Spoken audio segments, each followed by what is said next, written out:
Трех якутян, которые вернулись из зоны специальной военной операции, встретили на вокзале в Нижнем Бестяхе. Бойцы прибыли на поезде из Благовещенска. На вокзале их встречали родные, близкие и друзья. Также бойцов встретили руководитель администрации, главы и правительства Якутии Георгий Михайлов, главы Мигино-Кангаласского и Усть-Алданского улусов Дмитрий Тихонов и Алексей Федотов и другие руководители. Военнослужащим от имени главы республики Эсан Николаева Георгий Михайлов передал якутские ножи. Представители компании «Железные дороги Якутии», Ассоциации ветеранов боевых действий выразили благодарность бойцам и за их подвиг и вручили подарки. Сегодня от Гагаринского округа прибыл Владимир Владимирович. Да, вот так вот его зовут. Ну, хочу его поблагодарить дважды.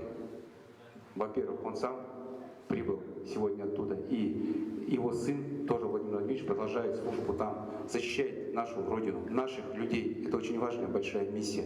Большое вам спасибо за вашего сына. Могу сказать, что вот республика поддерживает волонтеры, поддерживают нас там, и мы там все это очень ценим. Нам это очень помогает. Это понимаете, даже вот это как весточки из дома. Это очень приятно, это вдохновляет.